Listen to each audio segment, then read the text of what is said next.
आज हम लोग ट्रिगोनोमेट्री को पढ़ेंगे। ट्रिगोनोमेट्री का सुपर फॉर्मूला को पढ़ेंगे। अच्छे से पढ़ना है इसको और कॉपी में नोट डाउन भी कर लेना है आपको।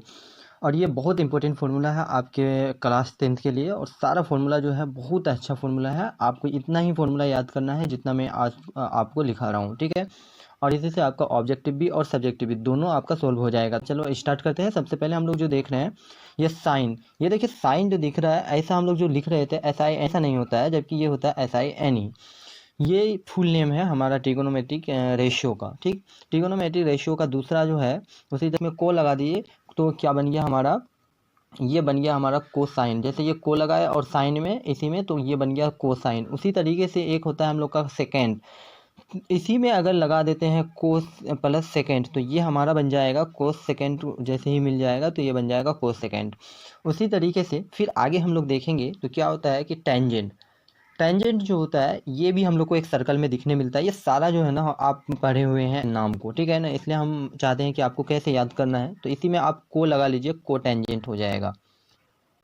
फिर ठीक है, अब आगे चलते हैं जो को फॉर्मूला को याद करना है। देखिए साइन का जो होता है तीन वर्ड हम लोग को, तीन लेटर अगर ले लेते हैं यहाँ से तो हम लोग का बन जाता है साइन। इसी तरीके से ये कोसाइन का अगर ले लेते हैं तो बन जाता है कोस। उसी तरीके से सेकेंड का लेते हैं तो हो जाता है सेक। और उसी तरीके से अगर हम लोग को सेकेंड का लेते हैं तो कोसेक बन जाता है, क्योंकि देखिए कोस तीन ही लेटर लेते हैं, लेकिन होता क्या है कि यहाँ पे हम लोग का कोस बन चुका है तो फिर से कोस हो जाता है, इसलिए हम लोग ना इसको कोसेक ले लेते हैं, इसी ऐड कर लेते हैं। फिर क्या होता है कि टेंजेंट, टेंजेंट का जो होता है तीन लेटर को लेंगे तो बन जाएगा टेन। उसी तरीके से कोट का अगर कोटेंजेंट का हम लोग तीन लेटर को लेंगे तो बन जाएगा कोट। अब देखिए हम लोग ना फॉर्मूला को याद करेंगे तो हम लोग का क्या होता है कि हम लोग क्या करेंगे कि हम लोग फिगर के अकॉर्डिंग इसका जो होता है रेशियो याद करना होता है। तो ये जो होता है हमारा क्या होता है हाइपोटेनस, जिसको हम लोग एच से रिप्रेजेंट करते हैं और इसको हम लोग पी से रिप्रेजेंट करते हैं और इसको बी से रिप्रेजेंट करते हैं। इसी के बेसिस पे अभी हम लोग का फॉर्मूला बनने वाला है। तो देखिए साइन थीटा का होता है पी बाई एच और उसी का जस्ट उल्टा होता है cosec theta, H by P हो जाएगा। उस फिर कोस थीटा का होता है बी बाई एच, उसका जस्ट उल्टा जो होता है वो होता है सेक थीटा, जिसका फॉर्मूला हो जाता है एच बाई बी। और उसी तरीके से टेन थीटा का होता है पी बाई बी और इसी का जस्ट उल्टा हो जाएगा कोट थीटा, जिसका फॉर्मूला होता है बी बाई पी। तो ये बहुत इंपॉर्टेंट है आपके लिए। अब देखिए इसका दोनों का मल्टीप्लिकेशन करेंगे तो क्या होगा, तो देखो अगर दोनों का मल्टीप्लिकेशन करते हैं तो पी से पी कैंसिल हो जाएगा, एच से एच कैंसिल हो जाएगा, तो होगा क्या, बचेगा कितना, वन। तो यही चीज़ को हम लोग यहाँ पे लिखते हैं कि sine theta into cos theta is equal to one होता है। दोनों को सामने सामने वाले को मल्टीप्लिकेशन करेंगे तो cos theta into sec theta is equal to one होता है। और उसी तरीके से tan theta into cot theta is equal to one होता है। ये भी आपका बहुत इंपॉर्टेंट फॉर्मूला है। इसी से हम लोग का देखिए याद तो करना होता है कुछ और, क्योंकि हम लोग उसी को बोलते हैं कि आंसर तो reciprocal formula relation. Reciprocal relation हम लोग याद ना करके हम लोग इसको याद कर लेंगे तो हम लोग का जो होगा बहुत ईजी होगा। इसलिए हम लोग ईजी के लिए मैंने इसको क्या कर दिया है, यहाँ पे आपको लिख दिया है। अब देखिए इसी को अगर उठा करके लेके इधर चले जाइएगा या इसको इधर लेके जाइएगा तो फॉर्मेट ऐसा निकल के आ जाएगा हमारा sine theta is equal to one by cosec theta.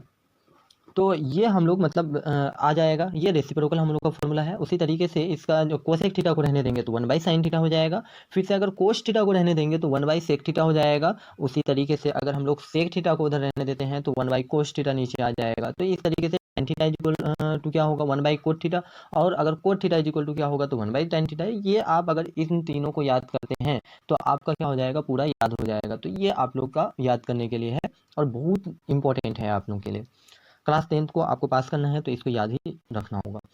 अब दूसरा चीज़ है क्या कि tan थीटा का जो एक इंपॉर्टेंट फॉर्मूला है कि tan थीटा का जो है साइन और साइन बाई कोस थीटा होता है। उसी तरीके से कोट थीटा का होता है cos theta by sine theta. तो ये दोनों भी इंपॉर्टेंट आपके लिए फॉर्मूला है। इसको भी आप लिख लेंगे, कॉपी में नोट डाउन करते हुए जाएंगे। और दूसरा रहा कि sine square theta plus cos square theta is equal to one. ये VVI आपको फॉर्मूला है, ये हमेशा याद रखना है आपको। जब तक आप अगर मैथ रखते हैं तब भी याद रखना है। तो sine square theta plus cos square theta is equal to one. उसी तरीके से sec square theta minus tan square theta is equal to one होता है। और उसी तरीके से cosec square theta minus cot square theta is equal to one होता है। तो आप इतनी चीज़ों को याद कर लेंगे तो आपका 10th का एग्जाम पूरा हो जाएगा। Thank you for watching.